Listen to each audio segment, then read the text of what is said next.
जय श्री राम।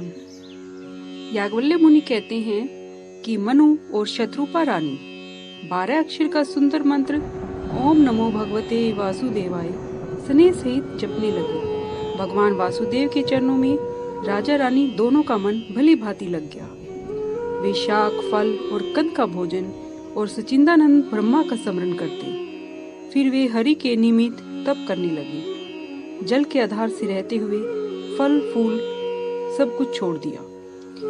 मन में सदैव यह इच्छा होने लगी कि उन परम प्रभु का नेत्रों से साक्षात दर्शन करें जो निर्गुण, अनंत और अनादि है। ब्रह्मावादी पुरुष जिनका सदैव ध्यान करते हैं, जिस प्रभु का वेदों ने नेति नेति कहकर निरूपण किया है, जो सर्वदा आनंद स्वरूप, उपाधि रहित और अनुपम है, जिनके अंश से अनेक शिव, ब्रह्मा और हरि भगवान उत्पन्न होते हैं। ऐसे भगवान सेवक के वश में है, अपने भक्तों के निमित्त लीला करने के लिए शरीर धारण करते हैं।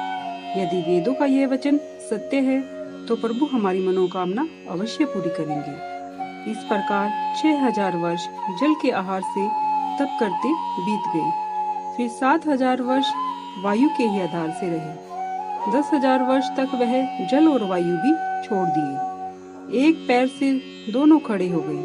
उनका अखंड तप देखकर ब्रह्मा, हरि और महेश बहुत बार उनके पास आए। वर मांगो कहकर भूत भांति से उन्हें लुभाया, पर वे परम धैर्यवान विचलित नहीं हुए। दोनों के शरीर में केवल हड्डियां ही रह गई थी, तो भी उनके मन में कुछ भी पीड़ा नहीं थी। सर्वज्ञ प्रभु ने अनन्य गति वाले उन दोनों राजा रानी को अपना दास जाना। तब कृपा रूपी अमृत से भरी हुई गंभीर भविष्यवाणी हुई कि वर मांगो। मरे हुए को जिलाने वाली सुंदर वाणी कानों में होकर जब हृदय में आई, तब उनका शरीर हष्ट-पुष्ट हो गया, मानो वे अभी घर से आए। कानों में अमृत के समान वचन सुनकर शरीर पुलकित और प्रफुल्लित हो गया। प्रेम हृदय में नहीं समाता था।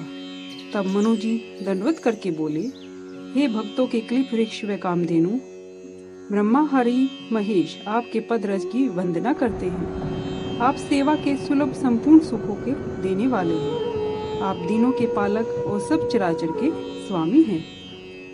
हे अनाथों के हितकारी, जो हम पर आपका स्नेह है, तो प्रसन्न होकर यह वर दीजिए कि आपका जो स्वरूप शिव जी के मन में वास करता है, जिसके निमित्त मुनि लोग उपाय करते हैं, जो स्वरूप काकभूषणी के मन रूपी सरोवर में हंस के समान विहार करता है, निर्गुण सैगुण कहकर वेदों में जिसकी बड़ाई की गई है, हे शरणागत के दुख भंजन करने वाले, ऐसी कृपा कीजिए कि यह स्वरूप हम आपका देख पाए। राजा रानी के कोमल विनय से पूर्ण प्रेम भरे वचन भगवान को बहुत प्यारे लगे। भगत वत्सल्य कृपा निधान प्रभु विश्वव्यापी भगवान प्रकट हो गए। नील कमल, नील मणि, नील घटा वाले मेघ के समान श्याम शरीर को देखकर करोड़ों कामदेव लज्जित हो जाते हैं। उनका मुख शरद के पूर्ण चंद्रमा की कांति के समान छवि की सीमा का स्वरूप था। वो सुंदर कपोल, ठोड़ी तथा शंख के समान 3 रेखा वाली सुंदर ग्रीवा थी। होठ लाल, दांत और नाक सुंदर थे।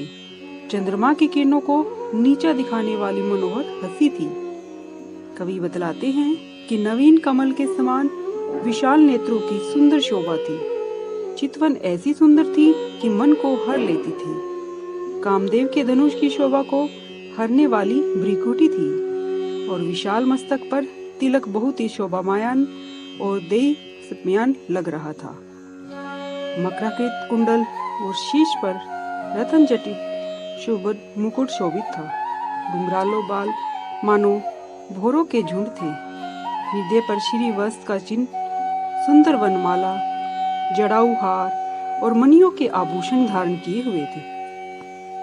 सिंह के समान ऊंचे कंधे सुंदर यौगिक धारण किए हुए थे। भुजाओं पर सुंदर आभूषण बंधे हुए थे। हाथी की सूंड के समान सुंदर भुजाएं कमर में तरकस बांधे हुए थे और हाथ में धनुष बांध लिए हुए हैं।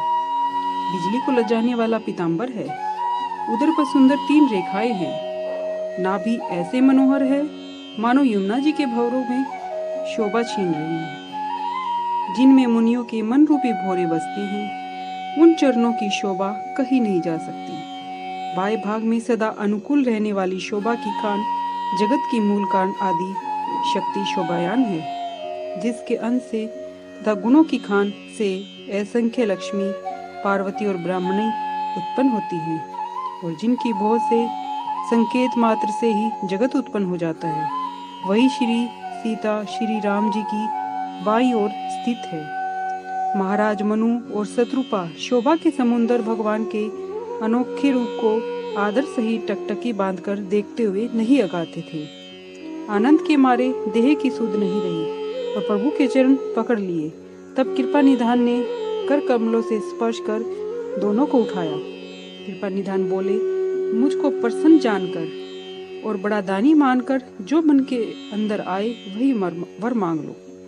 प्रभु के वचन सुन हाथ जोड़ धीरज धर मनु मधुर वाणी से बोले, हे नाथ, आपके चरणों के दर्शन करना ही हमारी सबसे बड़ी कामना थी। अब हमारी सभी मनोकामनाएं सिद्ध हो गई हैं। जय श्री राम।